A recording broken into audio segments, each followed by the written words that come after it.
My name is Jennifer Sherwood. When I was younger, my dad actually had an aneurysm, and that was really scary. So I've always been interested in the brain. Many of you may already know that the MRI is the preferred method for scanning and imaging the brain. Oftentimes, a contrast agent is necessary in order to get an accurate diagnosis.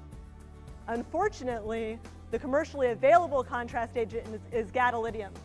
Gadolinium is a toxic heavy metal. I'm working on iron oxide nanoparticles for a safer MRI contrast agents. And by controlling the shape of these particles, we may be able to enhance the contrast for a better image. These are people who are doing amazing work that truly they're going to be on the forefront of their field. Members of particular minority groups experience a greater likelihood of being diagnosed with certain disabilities, often the result of not understanding cultural differences and nuances. My name is Jessica Pincham-King. My thesis is on parent involvement in special education. A lot of times you find that parents are interested in being involved in their child's education, but given life circumstances, family context, and maybe even the community environment, they experience a number of limitations. My parents they're the civil rights generation, so they always taught me the importance of social justices and combating injustices. It was just kind of naturally embedded into our household. So even though I may be identifying or my research may illustrate some negative aspects, I like to kind of take those and in turn say, okay, this is what we see. How can we improve this? It's a skill building thing, but the other thing that it does, of course, is showcases the great research that our graduate students are doing that has economic benefit to the state. 10 to 20% of the initial fabric bought for a design is wasted in the cutting process. Did you know that 50% of the cost of producing garments comes from fabric? My name is Elahi and my last name is Saidi. I'm originally from Iran. My thesis is designing garments without any waste, zero waste. Using software, we can see that how many percent of the fabric is wasted. And then kind of we can manipulate it in different ways to use the fabric more efficiently. The textile industry has a huge environmental and ethical impact. And I believe that fabric is precious, so we don't have to waste fabric. We have one of the largest, if not the largest, 3-minute thesis competition. It's intense. It's not unlike an athletic competition or anything that you have on television where there's eliminations and you get down to the final. The drama is all there. This is one of the things that we truly enjoy. Every part of this is fun.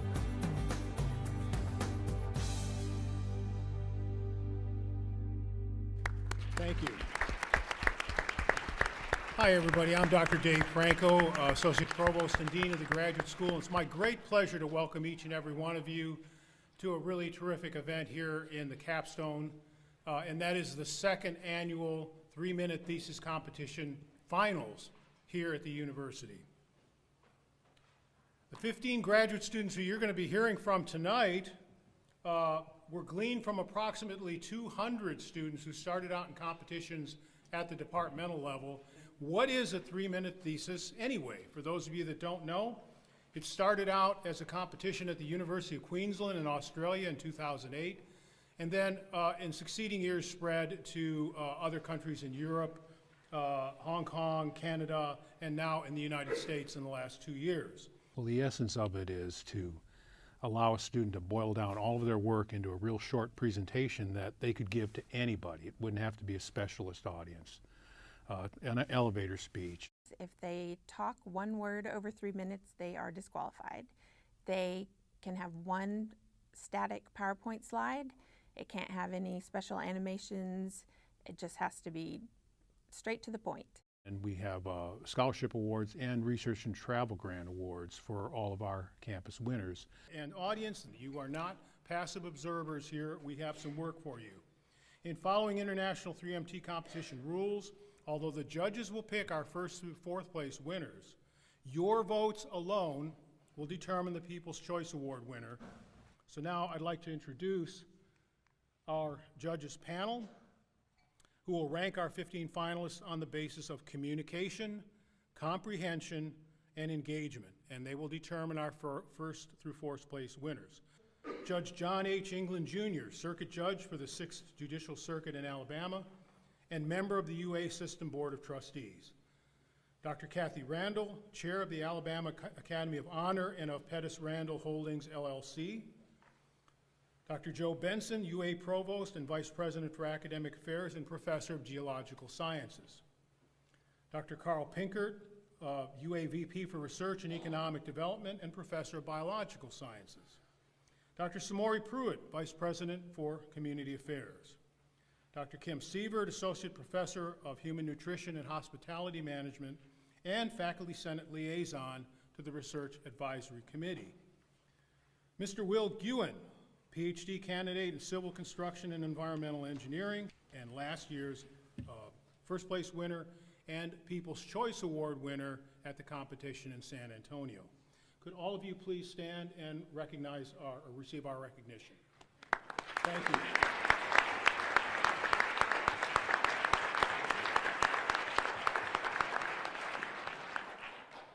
So now, without further ado, I want to turn things over to Dr. Goodliff and start our competition. And finalists, the very best of luck to each and every one of you.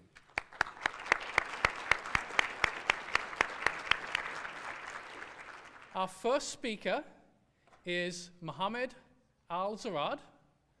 Mohammed is from the Department of Civil, Construction, and Environmental Engineering.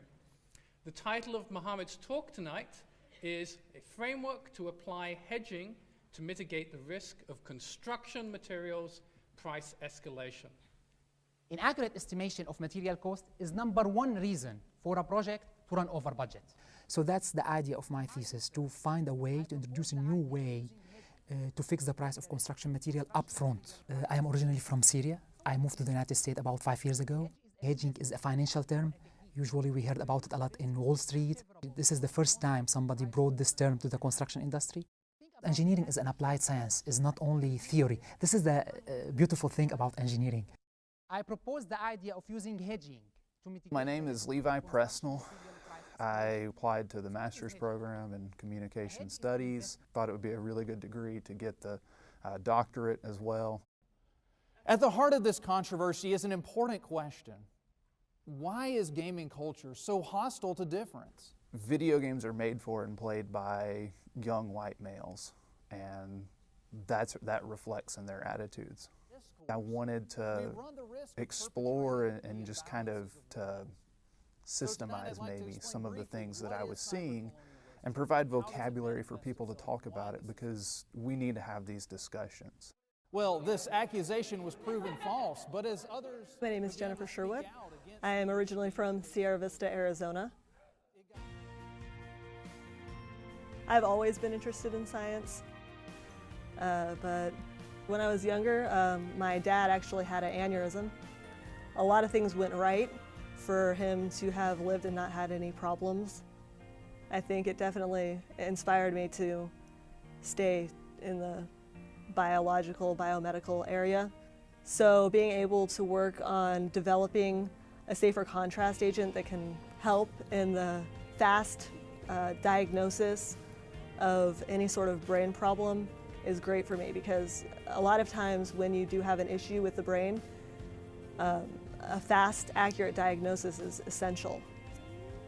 The hardest thing for me was having to complete my degree while working almost full-time at a restaurant as a server. I just enjoy problem solving, so nothing that you do is going to be perfect the first time you do it. You just have to stick with it and keep trying different things, and eventually you're going to get what you want if you work hard enough. And I think that's what's pleasurable for me, is that it doesn't come right away. It takes a lot of work. And when you finally get it, you get a really good feeling of yourself, that you solved something that other people maybe couldn't solve. Our next speaker is Jennifer Sherwood. Jennifer is from the Department of Chemical and Biological Engineering. Okay, so one word. How are you feeling right now? Nervous. The title of her talk is Iron Oxide Nanoparticles, the Safer MRI Contrast Agent. Thank you, Jennifer. Everyone hates going to the doctor.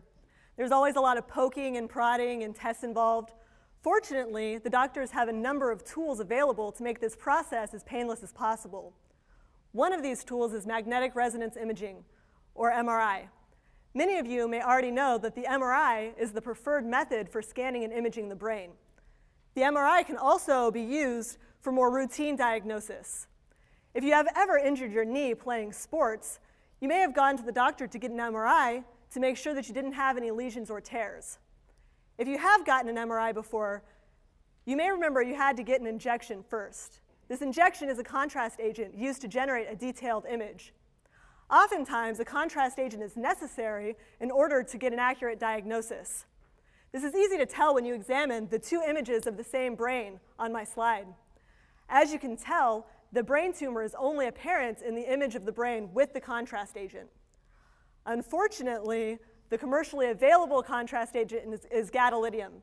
Gadolinium is a toxic heavy metal, like mercury or lead. I don't know about you, but I would not want to inject that into my body. Therefore, a new contrast agent is necessary to provide a safer alternative for patients. Iron oxide nanoparticles have been shown to have similar properties to gadolinium. In fact, iron oxide nanoparticles have already been approved for the use in the treatment of iron deficiency disorder. For my thesis, I will be working on developing nanoparticles of different shapes to determine which shape gives the best contrast. I will also be working on targeting the nanoparticles, because if we're able to target and deliver the particles directly to the tumor sites, we may be able to generate a better image. While there is some research still necessary to get iron oxide nanoparticles to have as good as contrast as the commercially available contrast agents, we are on the verge of creating a safer alternative. So next time you or someone you know goes to the doctor to get an MRI, ask your doctor what type of contrast agent they are using. Very soon the answer will be iron oxide nanoparticles. Thank you. Thank you, Jennifer. It's over. Yep. Are you relaxed now? Yeah, a little bit. How are you feeling? I'm glad it's over. I'm relieved. How do you think it went? I think I did well. I didn't forget anything. Our next speaker. My name is Lauren Crane. I'm from Tuscaloosa, Alabama. My undergraduate degree was in geography, and my master's degree is in geography as well.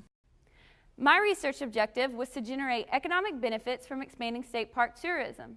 Outdoor recreation in Alabama is an undertapped natural resource giant that can be used to develop the state economically. As an undergrad, I focused more on the human side of geography. I'd really love to work for a nonprofit organization environmentally related. So this is one of 3 viral campaigns I've built with this methodology. I'm Brandon Tchaikovsky. I'm a Texas baby, but I got to Alabama as soon as I could. In the room, everyone just had the same points over and over and over. And use language. When I was a kiddo, I tried to be on TV at every opportunity I could find. I remember painting my body at a basketball game and getting put on ESPN. I thought, wow, this is going to work. If we can build fame, if we know the constructive principles by which one can amplify their brand, anyone, no matter what profession they're in, can raise their brand value. That means they can earn more money. They can have more fun in their life by having more social capital. Essentially, the science of fame is like a way to empower people, which is exactly what I want to do. I was able to build a simulation called baldlogo.com. Now, baldlogo.com was a fictitious business that sold ad space on bald people's heads, but because it got so big, it became real. And now it's time for you to earn extra income on your bald head. And I actually had to incorporate and get a lawyer involved and hire a COO, and we ended up donating a bunch of money to kids with alopecia areata, which is an autoimmune disease that causes baldness. I was on the Steve Harvey Show, the Ellen DeGeneres Show, Ripley's Believe It or Not, the New York Daily News. At one point, the Los Angeles Times ran a story. Fox News had me on in LA. I mean, fame is so pervasive and almost omniscient that you can't ignore it. Everyone knows a celebrity. Now, what better knowledge of celebrity could you have than to be one? Or to know that you could be one, and to know what it would take? I want to give people that. I look at academia as not only a life path where I can inspire students and be an excellent professor. That's what I aspire to be. But I also have an ambition to contribute to research significantly. The University of Alabama is a perfect place for this. I'm teaching now, and I'm also heavily engaged in research. Now is the time. Everyone has an opportunity if you just know what methodology to apply. And that methodology is what I'm developing, and those tools, I hope, will become so prescriptive that everyone will have an opportunity. Our next speaker is Brandon Tchaikovsky. Well, I'm excited, so I take all the nervous energy I have and I just transfer it into excitement. What's the difference between excited and nervous? They're similar feelings. The only problem I have is overzealousness. I gotta make sure I don't run on the front row and high-five everybody. Brandon is from Communication and Information Sciences. What is your main goal in this presentation? If you could focus on one thing. I just want to look beautiful. The title of Brandon's talk is How to Build Fame. Thank you, Brandon. In 1968, cultural icon Andy Warhol stated, "In the future, everyone will have their 15 minutes of fame." Well, growing up with the internet, it seemed like there was a new famous person every month. And currently, it seems like there's a new famous person every day, if not more frequently. And that leads me to ask, how does one build fame? Well, in the 1980s, Dr. Kevin Keller from Dartmouth established brand equity theory. This suggests that we all have a brand, and this brand has value, and this value can rise with widespread exposure. So I sought to build a simulation where I would go viral and gain widespread exposure, and I would do it in three main media categories: broadcast news, print media, and the internet. I then collected over 200 cases where people had gone viral in at least one of these categories. And what I found is that the reasons and processes by which they gained their widespread exposure seemed random, until I narrowed my focus onto one demographic, a demographic I could more readily understand, one just like me: balding men. I now had all the components I needed for a successful simulation, which I titled baldlogo.com, a fictitious business where I sold ad space on bald people's heads. And when I launched, this is what happened. Baldlogo.com went viral. I was featured in over 35 countries and over 10 languages in broadcast news and print media. Online, I garnered over 1.1 million views on my YouTube channel. I was featured on The Ellen DeGeneres Show, The Steve Harvey Show, Ripley's Believe It or Not, and given a pilot segment on Larry King's new network called Aura TV. This is one of the crowds that followed me around in Times Square after one of my filming segments. My brand value rose with widespread exposure, meaning the predictions provided by brand equity theory that I mentioned earlier were supported in my case. And this bodes well for everyone in the room, no matter what field or profession you're in, because as the science of fame advances, so too do your opportunities to raise your brand value. And that leads me to reconsider Andy Warhol's seminal statement. Perhaps in the future, not everyone will have their 15 minutes of fame. Instead, we'll have the tools at our disposal to build fame if we so choose.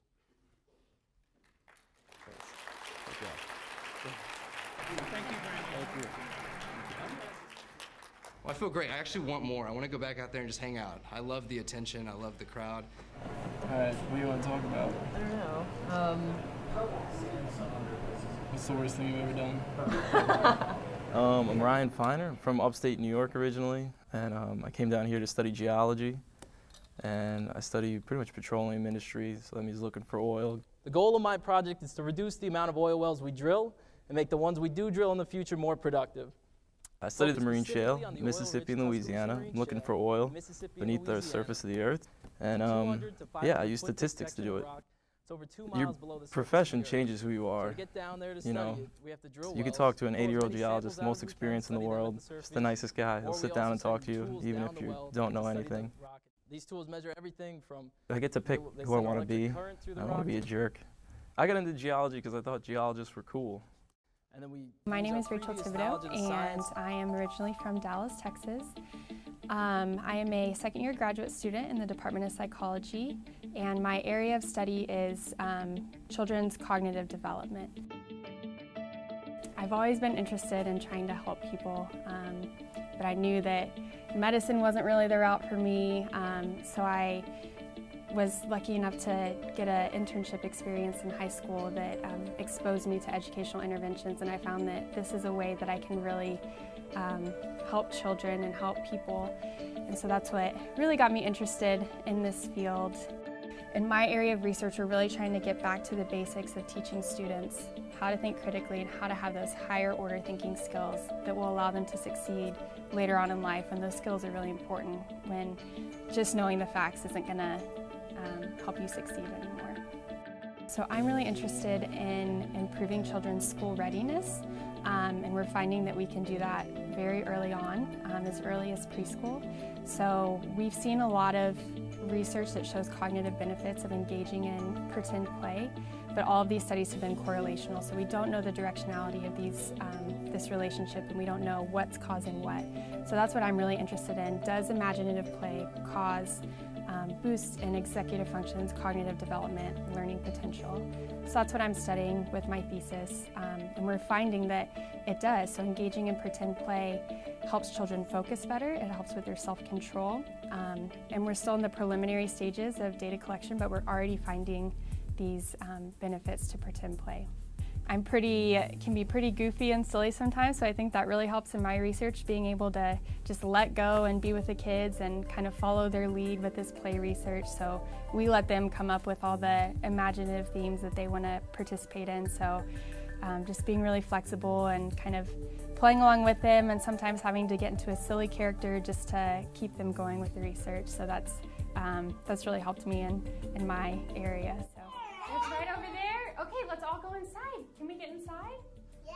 Okay, how do we get inside? This research has really wide-ranging impacts because it's something that's easily implemented in classrooms at no cost. So this is something that teachers can take in just a few minutes each day in their classroom, can encourage children to participate in this highly imaginative play, and hopefully see these benefits in their children. And this is something, we're just testing it in a population right now that's middle class children, so I think in an at-risk sample we're going to see even greater benefits. So hopefully through these educational interventions we'll see fewer behavioral issues in children, fewer social emotional issues. So I think it can really have wide-ranging impacts on all children throughout America. Our next speaker is Rachel Thibodeaux. Rachel is from the Department of Psychology. I had a kind of a sense of calm back there, but now that I'm out here, it's like everybody's doing so good, so I'm like, I need to keep up that standard, so yeah. The title of her talk is Improving School Readiness Through Imaginative Play. Thank you, Rachel. Everything I need to know, I learned in kindergarten. Many important lifelong skills that adults use on a daily basis, such as how to pay attention, how to get along with others, and how to focus on a goal, are taught early on in school. Underlying these skills are basic cognitive processes called executive functions that help our mind control our body. Unfortunately, these executive functions are greatly impaired by everyday stressors. Many children growing up in America, like the children you see in this picture here, live in poverty, which is inherently stressful. Research has shown that stressful environments impair brain development and along with it executive functions, preventing these children from developing the skills they need to learn in kindergarten for lifelong success. My research focuses on a solution to this. We need to find a way to enrich these children's environments in a way that is inexpensive, easily implemented, and fun. And here's how I propose to do that. Pretend play creates an enriched environment for brain development. If you've ever observed children engaging in pretend play, you've probably noticed that this type of play is quite cognitively sophisticated. My thesis focuses on an intervention that encourages children to participate in highly imaginative play every day for several weeks. Afterwards, we measure their executive functions to see if we have stimulated brain development. And look what we found.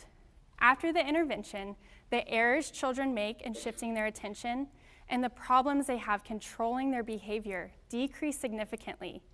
This means executive functions were improved simply through enriched play. In other words, we improve these students' self-control and focus. So why does this matter? As my research shows, pretend play is a no-cost, effective way to bolster executive functions and brain development. This is especially important for children who are at risk for a lifetime of serious issues, such as dropping out of school and antisocial behavior. My research suggests that engaging in brain-enriching pretend play for just a few minutes each day in kindergarten can have lifelong effects on these children's success and can equip these children with the tools they need to develop their executive functions so that one day they too can say, "Everything I need to know, I learned in kindergarten." Thank you.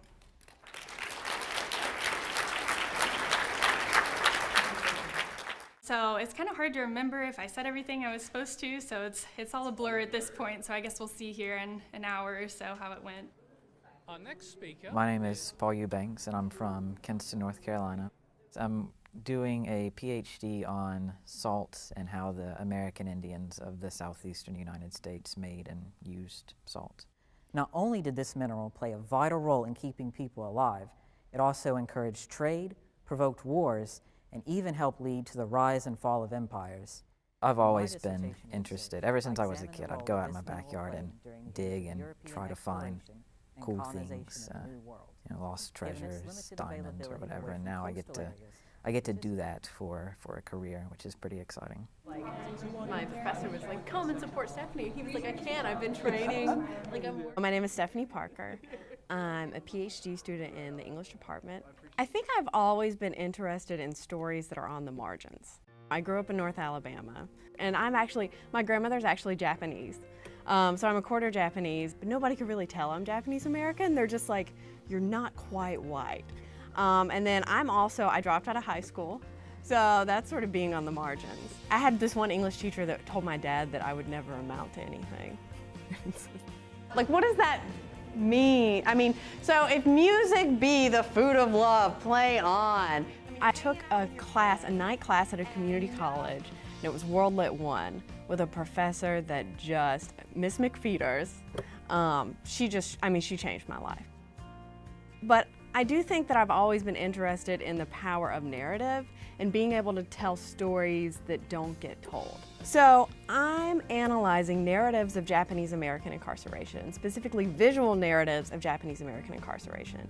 We have government-sanctioned photographs that came out of the camps, and you take these photos and people look happy and they're having a good time and it's like camp is awesome, but then you get these paintings done by artists that were in the camps, and those paintings tell a very different story.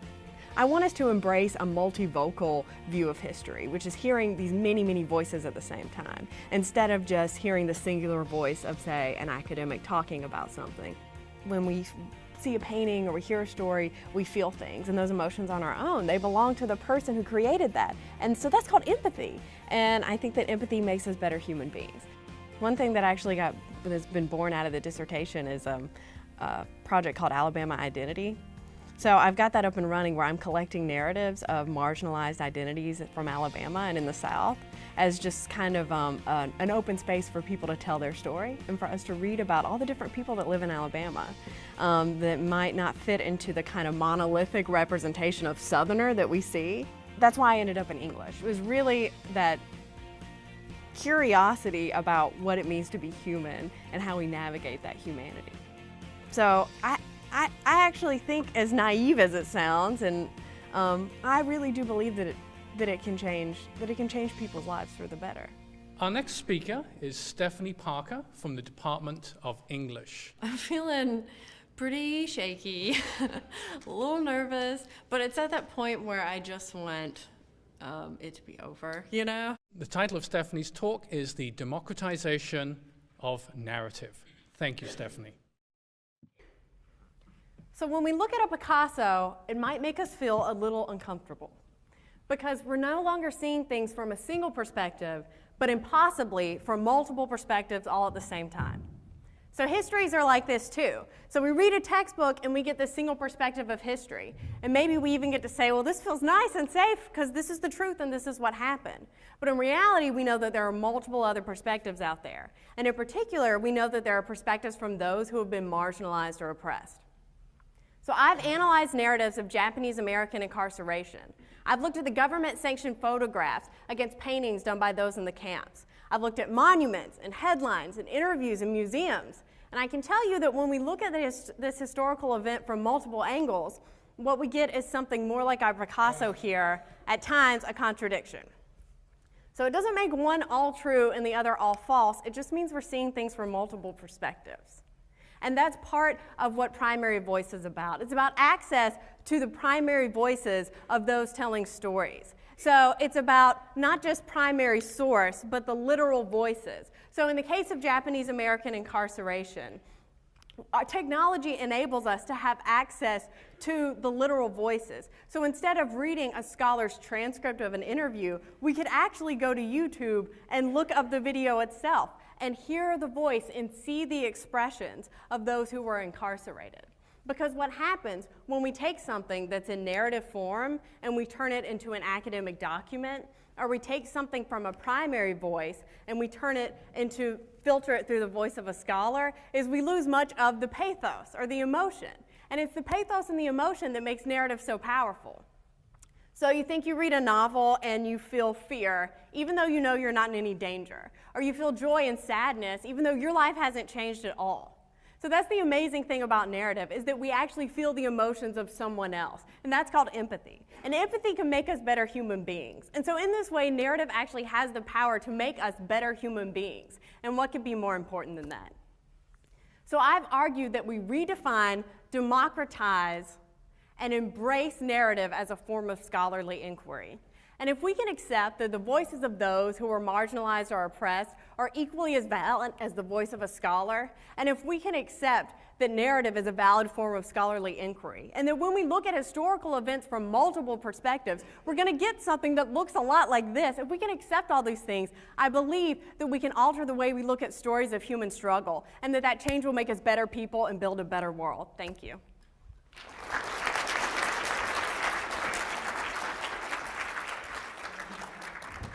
Oh man, so I've practiced it like a million times, and there's this moment where I get to this point and I always flub it, and I got there, and then I just started talking, and I was like, what am I saying? Like,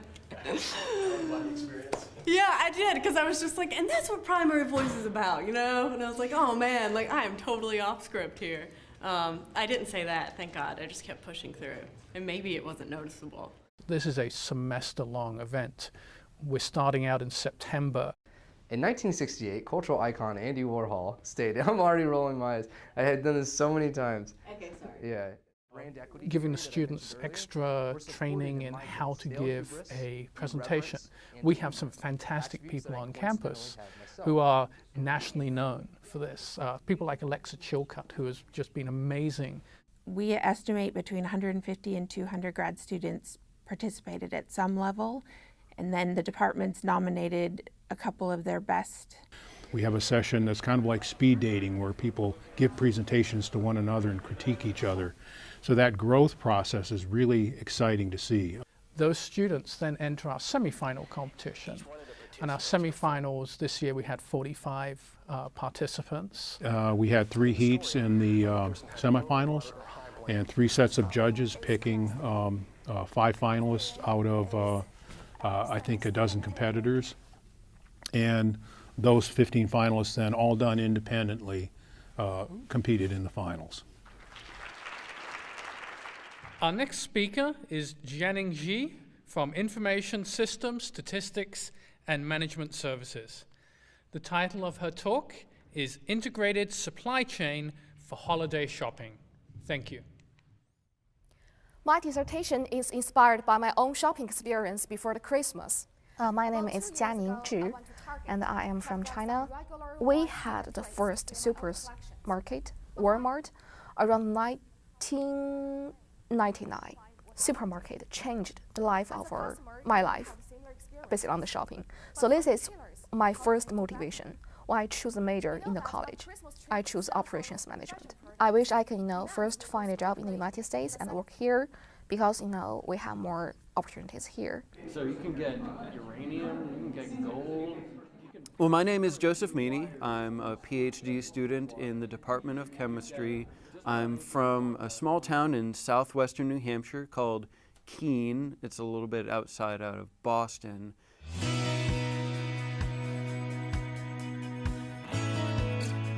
Chemists invent new molecules all the time that change the world. We're reaching a point where we need to make computers smaller, and silicon isn't going to be able to be useful for that. I'm trying to make a molecule, or actually a series of molecules, that will get assembled into nanoscale circuitry so that we can just invent a whole new range of applications that aren't possible with rigid silicon structures. We have glassware and beige boxes that we work with. But it's what those beige boxes and that glassware churns out that makes chemistry so applicable to everybody's daily life. It's not as conducive to cool and sexy pictures like astronomy and biology. Chemistry needs a champion, and so I became the Crimson Alchemist. I run a blog and a Twitter account, and I give general science lectures to the public. You know, I'm sort of trying to make this the Bill Nye of now. It's really important to me. You know, science as a whole is really important.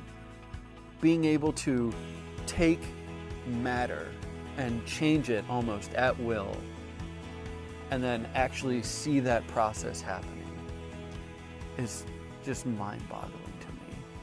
And that's what keeps me going. Our next speaker is Joseph Meany. Joseph is from the Department of Chemistry. Hello. How's it going? How are you doing? I'm Fantastic. Robert. This is Haley. It's good to meet the both of you. I'm Joe. Yeah, I like the presentation already. So, like, are you nervous? How are you feeling? No, I'm actually pretty excited.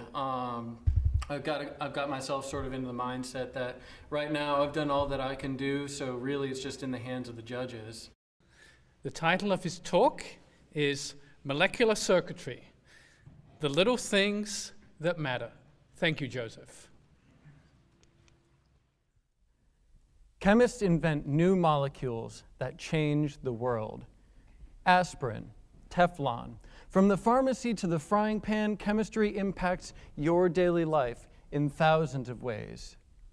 Silicon has been useful so far for making computers work, but we're reaching a point where the need for smaller and more flexible circuits takes hold. Wearable electronics, like virus sensors, aren't possible with brittle silicon. I think we can remember that from the iPhone 6 debacle. But that's where I come in. I'm designing and making new molecules to test how electricity flows through as few as 10 atoms and see how we might control that in future materials. By using computers to calculate molecular properties, I can design molecules that will align themselves on a metal surface. Think like building a house out of Legos where the pieces assemble themselves into the final form. That can make computers small and stickable just like Band-Aids. But here comes the fun part. Once I know what molecules it is I want to make based on the molecular properties I need, I can go into my lab and actually make them. I've created a basic backbone out of 2 different rings of carbon that I call hemibiquinone. From there, I'll attach atomic alligator clips. These are bits of the molecule that I need to act as atomic tethers to tie down my molecules to the metal surface. From the design of the molecule to its actual chemical construction and finally through its testing, I have one burning question. Can I move energy one way through a molecule without it moving backwards? Answering this question will allow future scientists to build new devices that aren't even possible today. I do fundamental chemistry research. From my data, new possibilities are opened and new doors are available. Think of virus sensors. Ebola has been in the news a lot recently. Imagine a sensor that you could wear that would alert you or your children and keep you and your family safe. Chemistry is a big part of those little things that matter. Thank you. Thank you, Joseph. I did as best as I could. I didn't stumble and I didn't stutter. I think I got the message across. My name is Amanda Beck, and I am from Auburn, Alabama. I got my undergrad and my master's degrees in accounting from Auburn. And then I went out into industry and worked for a year in accounting, and now I'm back in the PhD program here at Alabama. Your friend's bad credit score is really no one's business but his and his creditors. But a government's financial condition is everyone's business. For citizens to be able to monitor the government's finances, they've got to have access to publicly available financial information. But my research suggests that some relevant information may be kept private. I was always interested in transparency in corporations. I started thinking about how transparency in the financials would relate to the government. And so right now I'm looking at what is the status of that environment right now, that information environment right now. But what I hope to eventually be able to do is find ways to improve it. My name is Elahi and my last name is Saidi. I'm originally from Iran. I'm a master's student in the clothing and textiles. My bachelor is computer engineering, which is kind of different from my master, but because I had a kind of passion about design and fashion, when I was studying in Iran for the computer, I took some private classes out of the university about sewing and design. And then when I moved here, and then I found out that there is a department here, that they have a major in the clothing and textile, then I applied for that. I moved to the United States about 4 years ago in 2010 with my husband. He's a PhD student in physics, and when I was young, I always had problem in finding clothes for myself. So then I decided maybe I can design for myself and kind of combine all of these features together and make a new garment for myself. So I started doing that, and then when my mom realized that I really like to design and making garments, she encouraged me to take some classes, sewing classes and design classes. My thesis is designing garments without waste, because 10 to 20% of the fabric is wasted in cutting process, and I believe that fabric is precious, so we don't have to waste fabric. For the design, we mostly design on a paper and sketch them, and after we sketch the design that we liked it, we draw the technical design of that garments in the Illustrator with a software called Illustrator, and then after that we need to fill out the form, which is a spec sheet, and that one is again with a computer to measure, to put all the measures of the garments. And then for my thesis, I'm using a software called Optitex, which is we put all the patterns of the fabric of the garments, and then we can see that how many % of the fabric is wasted. And then we can manipulate it in different ways to use the fabric more efficiently. I've never thought that I could be able to study in this major, because I always, working in this area maybe for hobby. But when I moved here, I found this opportunity to study in this major, but I'm really happy because I think that I'm more successful in design and fashion than computer science. I'm excited, just a little bit nervous. I hope that I don't lose my word. Our next speaker is Elahi Saidi. Elahi is from the Department of Clothing, Textiles, and Interior Design. I had a problem to memorize the last paragraph, and I was memorizing even when I slept. And when I woke up, the first thing that I was saying to myself was that program. The title of her talk is Precious Cut, Zero Waste Apparel Design. Thank you. What comes to your mind when you hear the word fashion? Runway fashion, street fashion, couture fashion? Let me tell you a story about my first experience in a professional fashion show. This year, I was accepted as an emerging fashion designer for Birmingham Fashion Week. It was fun and exhilarating, especially being on the stage as a designer. But after the show, when I got back to my daily routine, I realized that there were other aspects of the fashion which are not so glorious. My locker was jam-packed with the leftover scraps of fabrics from my designs because 10 to 20% of the initial fabric bought for a design is wasted in cutting process. Did you know that 50% of the cost of producing garments comes from fabric? So, why do we need to pay for the fabric wastage when it is not in the garment that we are buying? In addition to economic issues, there are other concerns like environmental and ethical impact of textile industries. Because fabrics arrives at the fashion designer with a significant ecological footprint acquiring during its production. In my master thesis, I am designing zero-waste garments. Or to put it more simply, I am using 100% of the fabric with no waste. So, here's the question. Why fashion industry cannot create garments without fabric wastage? The fabric wastage is the result of the irregular shapes of the pattern pieces and gaps left between them as they laid out on the fabric. You can see in the left picture. In order to use all of the fabric, the pattern pieces need to interlock like the pieces of a jigsaw puzzle, as you can see in the right picture.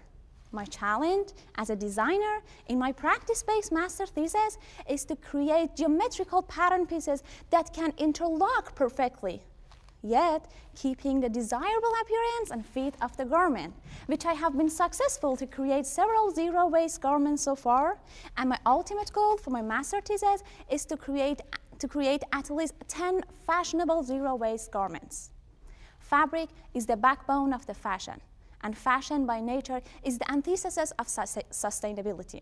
To reconcile these two opposing forces, fabric needs to be respected and conserved by the fashion industry, because fabric, after all, is the precious cut. Thank you. So when you're walking down the aisle, are you like, is your heart pumping? No. Are you just used to being in front of the crowds?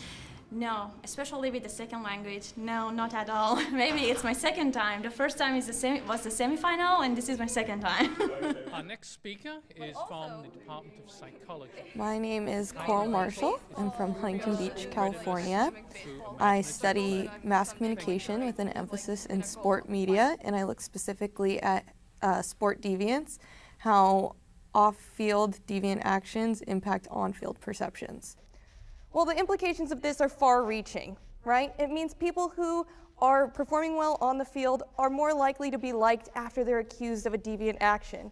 I think it speaks largely to our societal values and the values of celebrity culture. Thank you.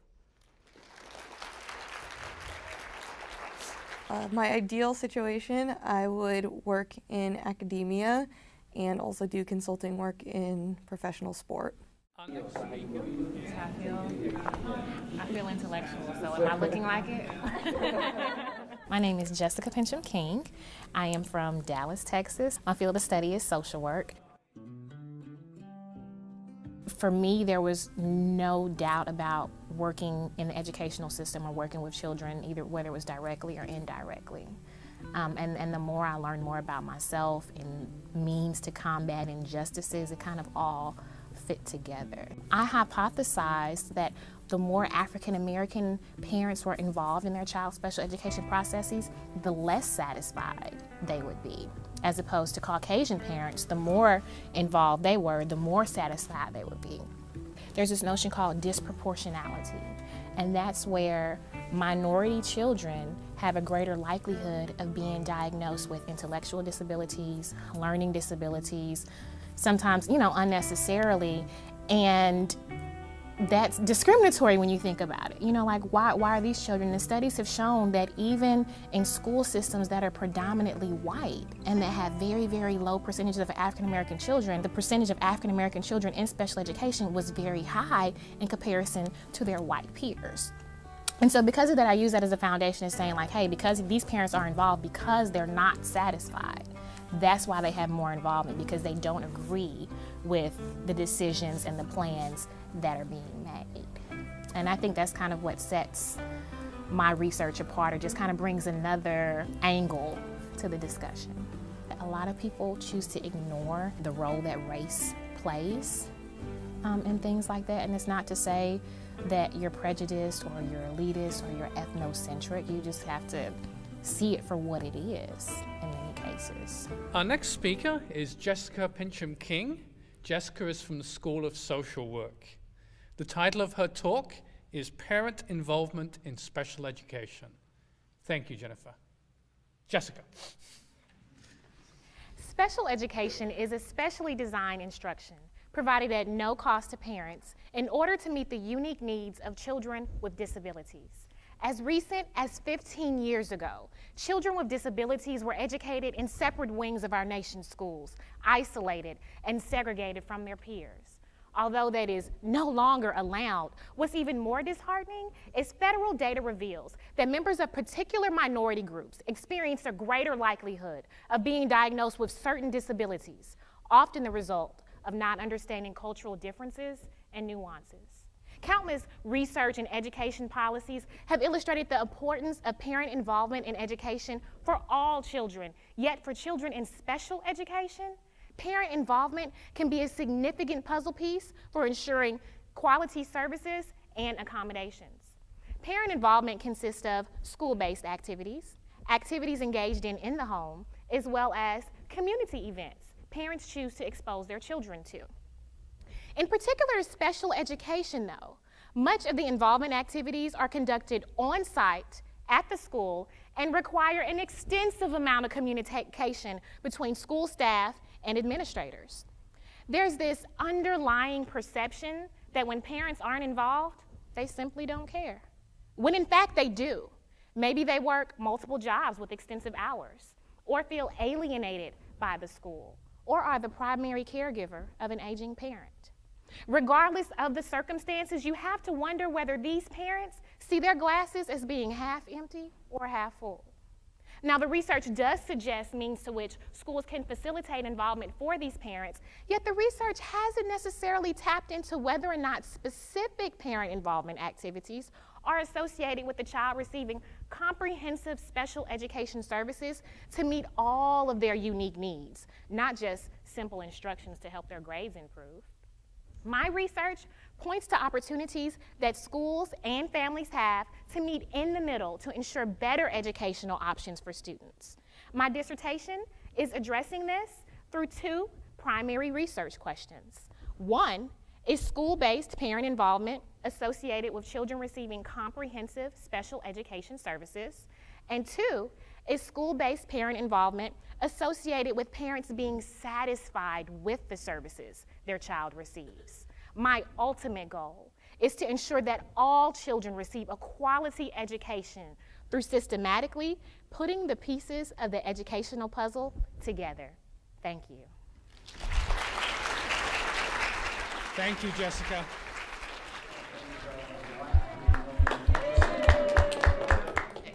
It is what it is. Well, at least So, it's right. What are you gonna do to celebrate now that it's over? Have a glass of wine when I get home.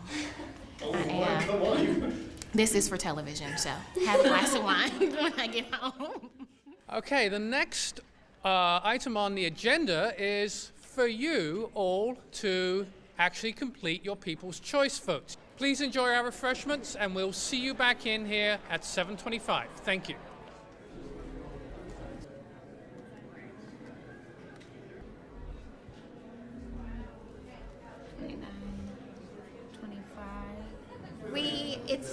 It's like 3 points different for 4 people. It's like super close, so the judges want to see their ballots again. But Can you give us the scores? I definitely Yeah, can. I need to think about it. Okay.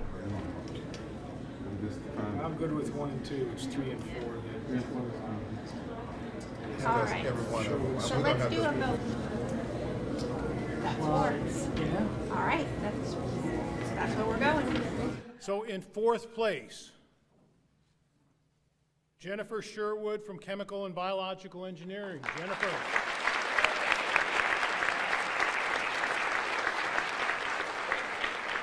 In 3rd place, Joseph Meany from Chemistry.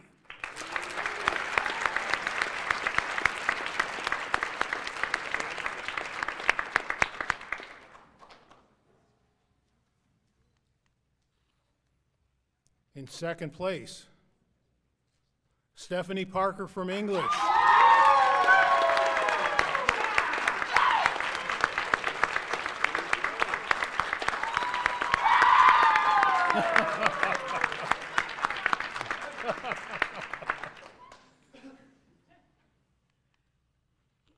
And somebody has to win first place.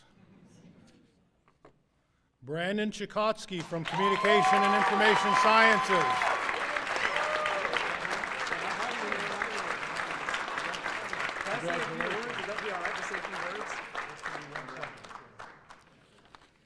Just to remind you, the first place winner not only wins the $1,500 in cash and scholarship awards, but also will represent the University of Alabama in the regional competition in March 2015 in New Orleans. So you got to practice up.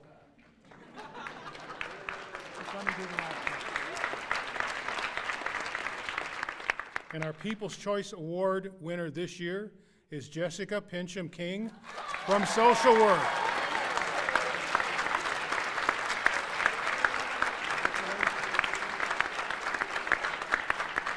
And these are your award winners, ladies and gentlemen. But again, everybody else who was a finalist here, let's give them a round of applause.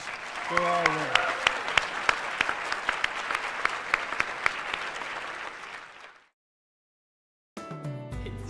Scanning the ground, I was going through it point. It was going good. There's my advisor right here. I was like, oh, wait, what did I have to say? Oh, I think I got homework due tomorrow, that kind of thing. It was terrible. So glad that's over. It's been like a weight on my shoulders for like 2 weeks since we found out we made the final, so I'm just so glad it's over. Oh my God, I'm so glad that it's over, you know? You know what's weird is today's my birthday. So, actually some folks from my department are going out for margaritas after. My overzealousness is my real challenge. I have to make sure I check that. No, I think I was a flaming extrovert. What song is that? I knew you were good for it. Eye of the Tiger. And I'm hoping more students, we'll have even more students at the 3rd annual 3-minute thesis competition next year.